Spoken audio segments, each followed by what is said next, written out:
The Clean Power Hour is brought to you by the Clean Power Consulting Group. I'm Tim Montague, your host. Today on the Clean Power Hour, Microgrids. My guest today is Bill Shevlin. He is the CEO of a company called Mavericks Microgrids. Welcome to the show, Bill.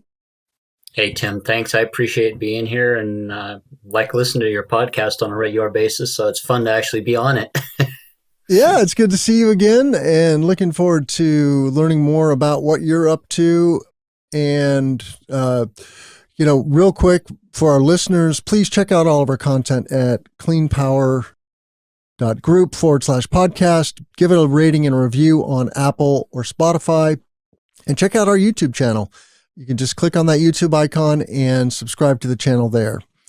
Bill, why don't you tell our listeners a little bit about yourself? How did you get interested in the energy industry? Sure. So my first career was in real estate development and management. We managed properties in commercial, industrial, office, retail, and we built projects for clients which were private, pension funds, asset managers, and the like. And even when we were doing that, we were focused on efficiency of buildings, because if you could make a more efficient building, it had a better net operating income and was more valuable for the client's portfolio. So started out in that space where we were doing projects specifically for clients. And then in 2000, I moved into the commercial industrial space, and we did a lot of energy retrofits for efficiency in buildings. We would do lighting, building envelope, HVAC, other efficiency upgrades. And then in 2008, we were working with a lot of large national clients and regional clients, and we started getting calls from a lot of our clients talking about solar, and they wanted to have solar put on their facilities, and they were being hit up by a lot of EPCs. And because we were kind of a trusted advisor to them, we started looking at their projects, and we actually ended up fixing a lot of problems that some of the early EPCs were coming in and doing wholesale installations with customers' portfolios. And in some cases, they weren't really installing them correctly, and they were voiding warranties on buildings and other potential issues. And so we learned how to install solar by getting paid to fix other people's mistakes. From there, we launched a national solar division. And between about 2008 and 2017, installed about 100 megawatts of all DER on-site projects. Our projects were anything from 10 kilowatt up to a megawatt, but a lot of projects in the 100 kilowatt, 250 kilowatt for on-site power production, which reduced costs for the customers.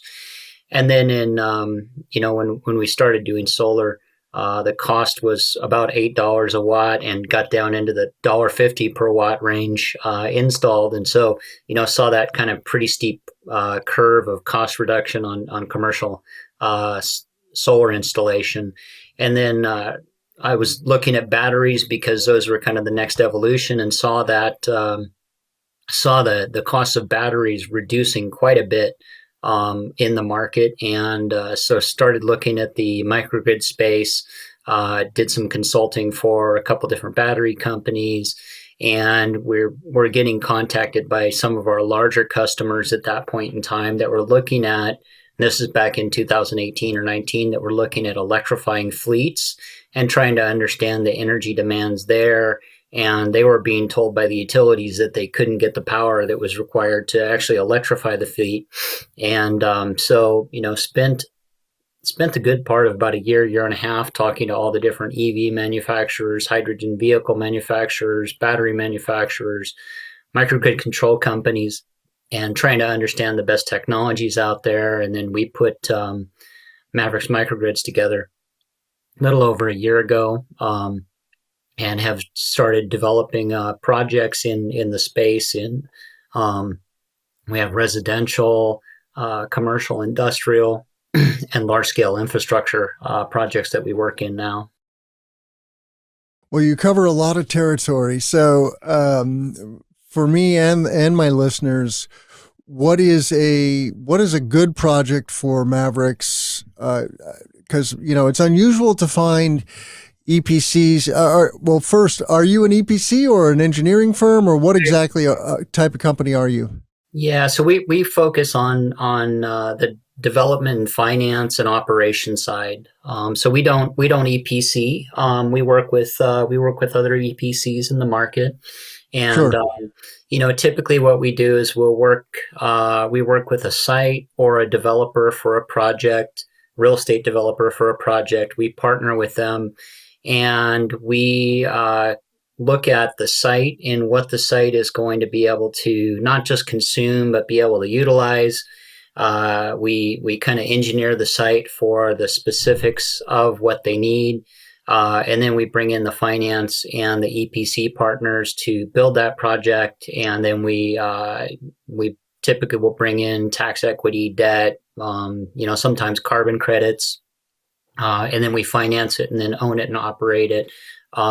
Typically in a partnership with the site ownership or project developer. Okay. And so you're not always the project developer, it sounds like. So yeah, tease that apart for us, and Sure, let's zoom in on a case study if we sure, could. Like sure. what is the sweet spot? Are you talking about farming or ranching facilities, or manufacturing, or all of the above? Yep, yep, yeah. So we have a few residential real estate developers that we're working with, where they're building, new home communities, and so with them, what we do is we design a net zero approach where we'll look at the site with them, and typically we're installing solar with some storage, EV charging, and smart home technology that enables us to monitor just not just the production but the consumption, so we kind of understand exactly what's going on in those grids. And we partner with the home developer, and what I mean by that is that if they're building the home, we bring in the capital for the energy infrastructure, and then they're able to sell that home at a higher value with a lower energy cost, and a net zero carbon footprint is kind of the goal in those type of developments. We also work in the commercial industrial space quite a bit. We're just to give you an example of a project in that space. We're actually working with a franchise group that also does deliveries, and so it's they're doing fast food, and then they're delivering that to their customers at a home or place of business. And Sure. most of their locations have about 5 to 10 vehicles at each location, and they're paying the fuel cost for those. So at those locations, we're putting in solar storage, EV charging, and some smart building technology, and they're able to lower the cost of their electricity for the site, keep the power on for their site, and then by electrifying their fleet, they're lowering their fuel costs. 3, 4 months ago, it was 50%. Right now, with fuel costs, it's probably 60 or 70%. But we're able to fix those fuel costs over a 20 plus year period of time because we're essentially providing that through an energy service agreement or power purchase agreement. So for the long term, it's a lower operational cost. They're able to upgrade their infrastructure. They're able to lower their fuel costs, and they're able to keep their restaurant up and running 24 hours a day, regardless of what's going on with the grid or if there's a major major storm event or something else that comes in. Yeah, microgrids are great. Solar's only useful to a limited degree, but you pair it with a battery or a generator, and then you have off-grid capabilities. You can benefit from the solar when the grid goes down. And of course, with all the grid outages that you've had in California, everybody's clamoring for batteries and solar. And I guess, what are your thoughts about the affordability and the ROI of microgrids? How common is it becoming, and what is the value proposition? I'm particularly focused on C&I and distributed generation. how are microgrids penciling in California, and what other markets are you seeing projects in? Sure. That's a good question. So, we see in the storage and the way that a microgrid works is that they pencil fairly well. A lot of it is because the cost of battery storage has come down quite a bit. But the other reason is that we're able to optimize the offtake essentially. And what I mean by that is that when we engineer a microgrid for a site, we're trying to cover the entire energy load at the peak demand, which is the highest production, but also the highest costs to the client typically if they're buying from the grid. And by doing that, we typically always have excess capacity of that production. And we're actually able to take some of that excess capacity from the battery and sell it to the grid or sell it into different markets through virtual net metering. So by essentially engineering the site so that we're delivering power that's always on, always available at a fixed price to the site, we're able to further optimize the revenue of that site by selling that additional capacity, and that's really kind of what enables some of the return on investment in the project. And we have projects here in California, but we actually have projects in Florida and Virginia and Kansas. We're even looking at some island projects right now, and even some projects in Africa. But it's the solar. Everybody understands that solar works. I don't think there's any argument that solar can deliver clean, affordable power. Now it's really just optimizing and bringing the right solutions for storage and some other technologies to these sites to enable them to, not just create a positive return on investment for investors, but cheap, green, affordable power for the sites. Yeah, it is amazing when you can stack the value of storage. For example, here in the Midwest, we would attack capacity charges. There in California, you're attacking demand charges, but then offering, as you mentioned, potentially other services. We can do frequency regulation. You can sell the power outright, but this is pretty deep water and pretty complicated stuff. Are you developing your own tools to, go to the grid, so to speak, or are you working with the stems or, there's a couple of there's a company here in the Midwest, Intelligent Generation, that we work with. How do you navigate those waters?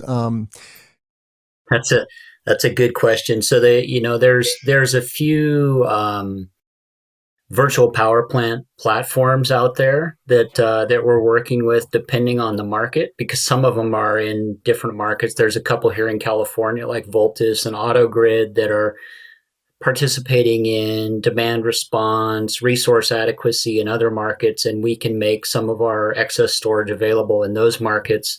And then in other markets, there's other platforms. We just engaged a blockchain company that is actually doing verification of energy generation, consumption, and carbon footprint, and doing virtual trading with a couple small utilities in Australia.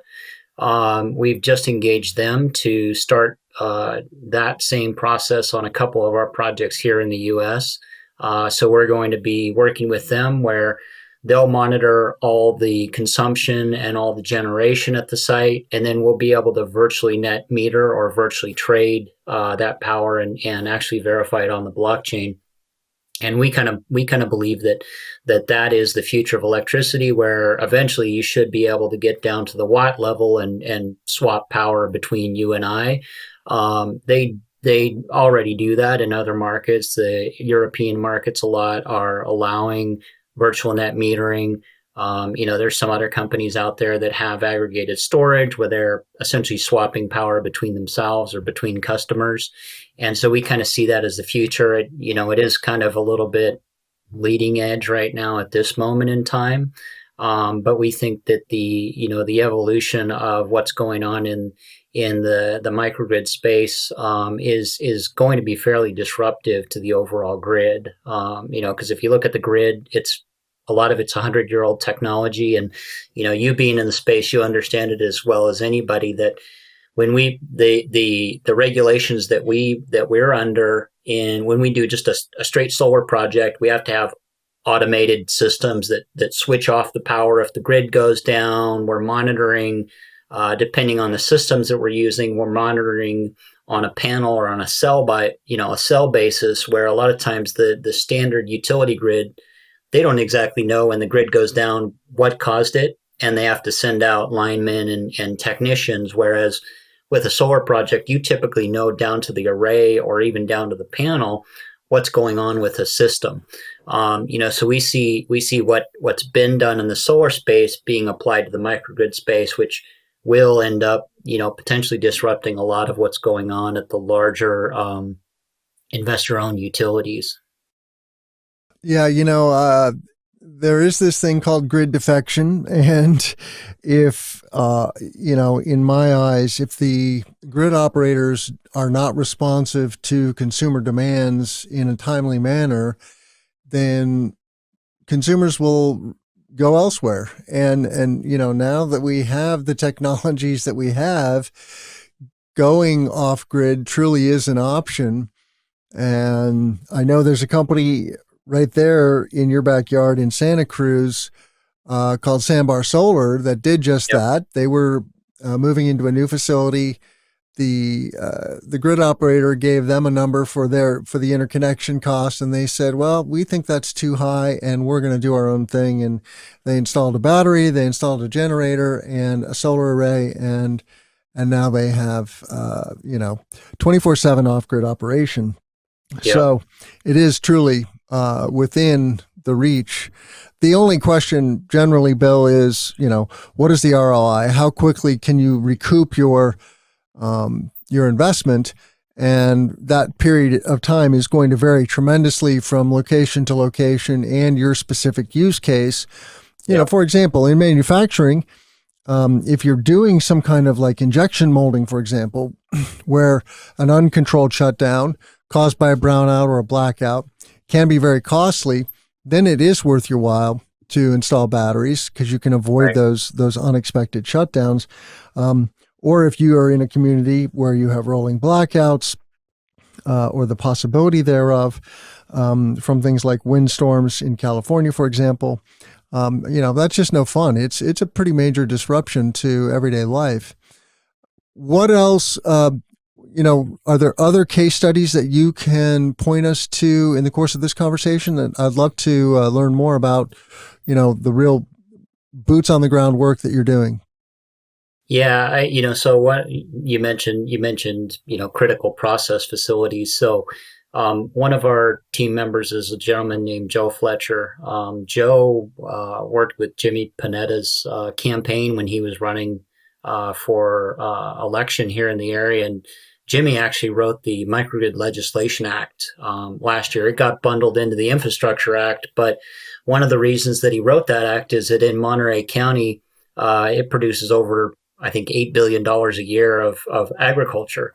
And if you have a critical shutdown, so if the utility shuts down a food processing facility, those facilities are harvesting thousands of acres per day of produce. And if they stop, everything in that facility has to get thrown out. So if the power goes down, everything in the facility gets thrown out. Everything that's on the loading dock, everything that's going in or out of that facility gets thrown out. The facility has to get shut down, sanitized, and then brought back online, which could be a 24 to 72 hour process. And then all harvesting in the field stops. And those crops have to be harvested at a certain time to be able to have the right amount of freshness, to have the right amount of shelf life. So, you're talking about thousands and thousands of acres of potentially that could just essentially go bad. And that's one of the reasons that he wrote that act, is because of, some of the critical operations. And, here in California, we have way too many demand response days and power safety shut-off days. We also are in conversation with a political advocacy group here in California that they told us that there was a couple communities this last year when the utilities shut off power that were out of power for over a week. Now, I mean, we're California. We're one of the largest economies in the U.S. or in the world, and to think that a city is shut off for more than a week is insane, really. But that's the state of the industry that we have in the grid. So we're actually working with a couple different food processors to be able to keep their site up and running 24/7. Essentially, whenever there's any kind of shut off, they're just continue to operation because they can't lose that amount of time, those amount of crops. And in some cases, we can't produce all that power on site because many of these places are consuming millions and millions and millions of kilowatt hours per year, and we can't produce it that much on site. But what we look at doing is we look at producing as much as possible on site to be able to hit all the highest costs of electricity and then put the energy storage in there to keep, if we can't keep 100% of the facility on, we keep at least the critical infrastructure up and running so that site can continue to operate. And that's kind of our goal and what we look to, achieve in these projects. The other thing that we're running across a lot right now is, again, here in California, is that a lot of our customers are being told by the utility that they can't get them any power upgrades for 5 or 6 years. And, so if you're a commercial operation that needs to expand operations and you can't get any additional power for 5 years, that doesn't work economically. And so, we're working with a lot of these companies to be able to bring that excess power in or additional storage in so that they can expand operation and continue to grow and provide the services that they need to their customers. So there's a lot of gaps between what the customers need at this point in time and what the utilities can deliver. So are you suggesting that you're using a on-site generator, for example, either a gas generator or a waste to energy or a battery to scale up the capacity of a facility? Certainly, and this is relevant to electrification of fleets also, right? Where that's all fine and dandy to electrify your fleet, but then you are going to need more juice on site to charge up those vehicles if they're going to charge on site. Yeah. That they don't have to. They could charge at some offsite facility as well. But can you truly help a customer in that scenario by just plunking down a generator, or how exactly does that work? Yeah, sometimes, so like with some of the customers that we're dealing with, they're looking at converting their fleets, which is more power, right? They need more power for that, but in addition to their expansion. And so, what we'll look at doing is we have a couple different sites that we're working with right now where they need additional power. They can't get it from the utility. And so we're bringing in large scale storage at the site behind the meter to be able to bank some of that power that they need in the off hours, but we're also generating as much power at the site as possible with solar or wind or waste to energy. It's all site specific. So we're trying to generate as much as possible. Sometimes we're using fuel cell. We actually have a couple controlled environmental agricultural facilities that we're working with right now that they're consuming millions and millions and millions of BTUs worth of gas for climate control in their facilities. We can take that same amount of gas, run it through cogeneration, and create 2 to 3 times the amount of electricity that they need for the site that they can't get from the utility. So we're essentially taking that same fuel consumption, turning it into electricity, turning it into heat that they're already utilizing, adding additional climate control and capturing the CO2, cleaning it, and then putting it into their greenhouse operation, which is giving them even more yield. So we're able to take that consumption and really invert it. So we're producing extra power. We're putting that energy storage in. And then the interesting thing is, because we've got that extra storage capacity, they're not using all that power and all that capacity all the time.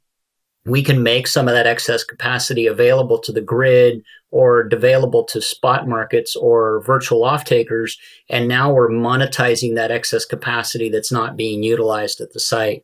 So we always essentially model the rate of return for the site, and we try to decarbonize that site at the same time. So we're trying to produce as much clean energy as possible at the site, get the rate of return at the site that's needed, get the utility cost for the customer that's needed, lower carbon footprint that's needed as well. And then anything that we can do with excess capacity is really additional revenue. And then typically our model is we split some of that revenue back with the site or the site operator. And so that gives them additional incentive or additional rebate if we're utilizing that excess capacity properly. And how much customer-owned equipment versus third-party owned are you doing in general? So we typically are doing all of our projects through energy service agreements or power purchase agreements, where we enter into anywhere between a 15 and 25-year agreement with those customers, where they're buying the power from us essentially. But, again, if we're creating excess revenue, part of that excess revenue is coming back to them in the form of a rebate. So it's typically, it's, and this from the solar industry, but, we come in and we provide a lower cost of power than the utility typically can. We do that in the same case with the microgrids, but with the microgrid, in addition to the savings, we've got some additional rebate functionality that can be had because of some of that excess capacity that's built in. So it's kind of a new added revenue model on top of what we're typically used to in the solar industry. Yeah, I mean, it is truly amazing what combining solar and storage together can do for a customer. Of course, the big kahuna is that you can leverage the ITC, the investment tax credit, and then, start to layer on these services. Here in Illinois, a solar project might go from a $5 or $6 million ROI to $20 million in ROI Yep. when you combine it with a battery. And Yep. So it's quite eye-opening. And then, of course, you get that added potential for resiliency if the stars align and you can install enough solar and storage to provide backup. That would be the holy grail, so to speak. It only happens, some of the time. Not, it is hard for large industrial facilities because their loads are so large. I was working with a chemical factory that, they could use 80 megawatts of solar, and so a 2 or 4 megawatt hour battery you can gain value from it, but it's not going to provide much of a backup source to the facility per se. And I think a lot of times typically a site doesn't need like 100% 24/7 backup. It's like you look at typically what's the critical infrastructure that you absolutely need to keep on, and then aim for that mark. There are groups, hospitals, and other places where they need to be up no matter what. And there's ways to work that, but it becomes a much more complicated scenario, especially if they are using large amounts of power. Yeah. So what do you say to facility owners, if they're thinking about this and wanting to become more flexible and potentially explore, a microgrid? What are the major considerations for them, and what are the resources that they could avail themselves, in the process of getting up to speed on how this all works? That's a good question, and I think, if we look at the solar industry, everybody understands what a tier one panel is and what a financeable project is. Microgrids become a little bit more difficult because you have multiple components, and we're essentially compressing everything that goes on at the grid level to a site, in production and consumption. And so, we have to be able to design that site for the right amount of production, coupled with the right amount of storage, with the right amount of building intelligence or intelligence built into the system. And it's very hard to get an integrated solution. And so a lot of our time has been, focused on finding the right battery manufacturing partners, we use a fair amount of IoT devices in the facilities, so we know what's going on in the consumption of the energy of those facilities, so that we understand the patterns of those facilities, when they're using the power, how they're using the power, and when we have excess capacity. So it's a little bit deeper modeling than you typically see. We still look at the 15-minute interval data, but we also try to look at what are they going to be expanding into over the next few years? Do they need additional EV charging? Are they looking at expansion? Because if they have a certain amount of, let's say they've got like 15 million kilowatt hours that they're using in a year, and they need 500 kilowatt worth of storage, is that what they're going to need in 2 or 3 years? Because if it's not, we need to be able to design the system in sort of a modular approach where they can bring additional battery storage in, or they can bring additional generation capacity in as time goes by.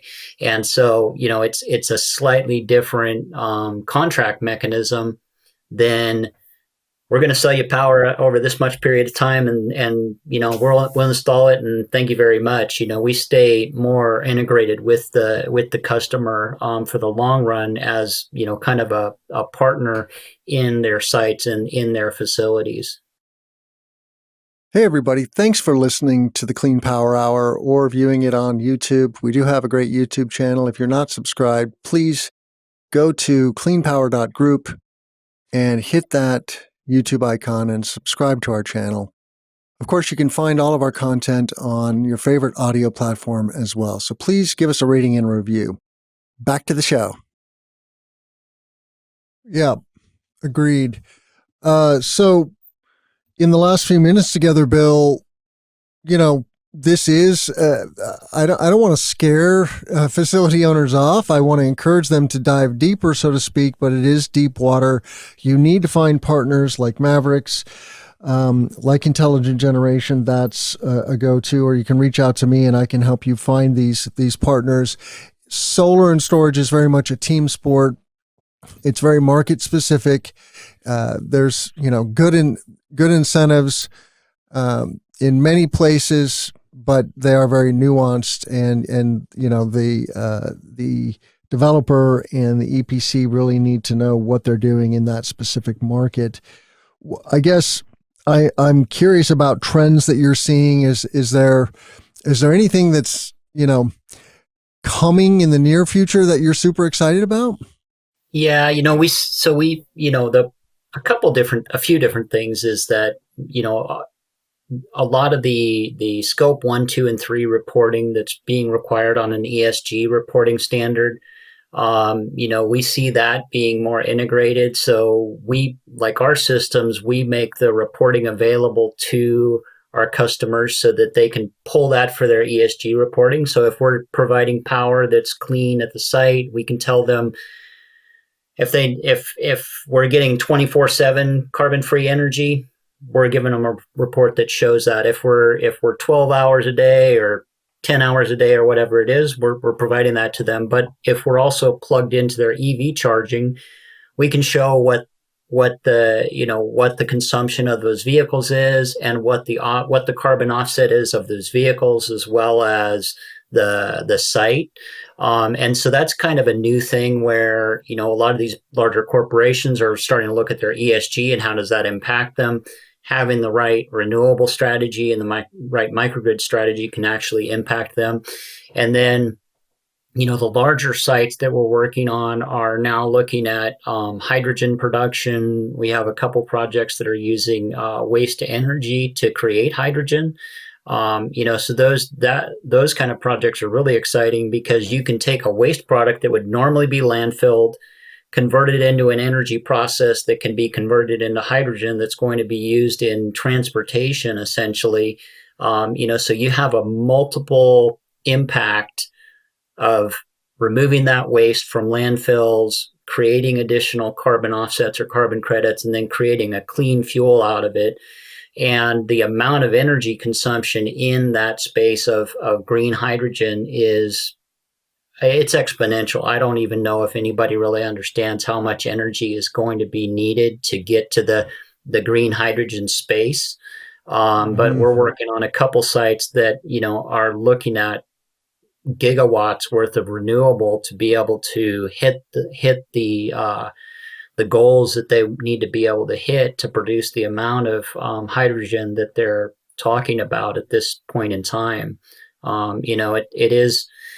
It's super exciting. It's a really interesting space. The entire renewable space right now. I think that back in 2008 when I first got into the solar space, there was a lot of capital. There was a lot of excitement. Right now, in the space, the amount of technology, the amount of leverage, the amount of focus that's being focused on clean energy in solar, wind, storage, hydrogen, waste to energy. It makes me hopeful because I'm talking to a lot of these groups on a regular basis, and there is just so much more acceptance of renewable energy than there was 10 years ago or more, when some of us started out. But there's so much more dry powder available in the market that's going to be deployed on these large type of energy projects. The downside of that, obviously, is that I think there's going to be a fair amount of money that's lost or invested unwisely, and so that's the downside of it. But we're seeing globally renewable energy and clean energy hitting more numbers. Like this last week or so, California hit 100% green energy a couple days, which is no surprise because we've got enough power. We've got enough solar during the day that we can do it. But, Australia's hit those numbers recently. Some other countries have hit those numbers. And I think as we continue to scale and different types of energy storage continue to scale, we'll see more and more cities, municipalities, customers, countries even getting to that 24/7 clean energy. It's going to take a lot, and like we try to work with anybody we can in the sector because it's going to take more than just one group. It's it's a planetary lift that needs to take place right now in where we need to go and what we need to do. Yeah, it's almost as if the technology has eclipsed the human system, meaning, the regulatory framework that we have created for the grid and electricity. It's quite cumbersome, Yeah, and slow to upgrade that decision-making process. And now that, a huge swath of America has access to installing solar and storage, but the grid operator is becoming a major point of friction. yeah. And so we have to address this and, and get serious about making it possible to make the energy transition in as timely a manner as we need to do. It's really not a question of technology anymore, right? It is a question of how quickly can we get it installed, and then that permitting process and interconnection process becomes so vital. Well, and go ahead. That's why, that's one of the reasons why we've been focused on microgrids so much, because we can do so much behind the meter. And if we have excess capacity, we have to apply for the interconnect, but we can get that project up and running at the site, make real impact with the customer as quickly as possible. And then once we've got that interconnect approved, then we can start exporting excess power or battery or whatever. But, we do need to make regulatory changes to be able to get these projects up and running. I know that, dealing sometimes with the utilities, it can take 2 or 3 or 4 months just to get an answer from the utility if they have any kind of capacity in the grid where they can take that power. So it's you should be able to just pull it up, get the information. Oh, great, you need this much power. Great, we can provide that much power. But it's a long, slow process once you get to the utility interface, unfortunately. Yep. And there's great organizations like the California Solar and Storage Association. There's another California Storage Association. Is it the California Storage Association? I know there's another. I think it is the California Storage Association. Yeah. We don't have, I don't think we have any organizations with storage in their name yet in the Midwest. Unfortunately, I think every solar organization should be a solar and storage association just because they pair so nicely. Yep. And it's just a natural pairing. Yeah. Well, is there anything else our listeners should know about Mavericks, and how can they best reach you, Bill? Yeah, I think, if just on the web, you can go to mavericks.energy, to find us and check us out. We work in every vertical possible in the industry. So we do residential, commercial, industrial, and our largest site is a 10,000 acre former military base that we're doing waste to energy, solar storage with some wind will be coming online, and eventually some fuel cell. That site will be producing hydrogen at scale within the next few years. So we're really excited about that project. But we love any type of customer that we can help out, save energy, keep them up and running, and decarbonize, their site and their fleet. Excellent. Well, you can find all of our content at cleanpower.group/podcast. Please give us a rating and review on Apple or Spotify, and subscribe to our YouTube channel. Just hit that YouTube icon at cleanpower.group and subscribe to the channel. You can also find me on Twitter, TG Montague. And I love to hear from my listeners. So please do reach out to me and make comments on these videos. We love to hear your thoughts on what topics you want to hear from or you think are relevant to society. With that, I will let you go. Bill Shevlin, CEO of Mavericks Microgrids. Thanks so much, Bill. Thanks, Tim. I appreciate it. Have a great day.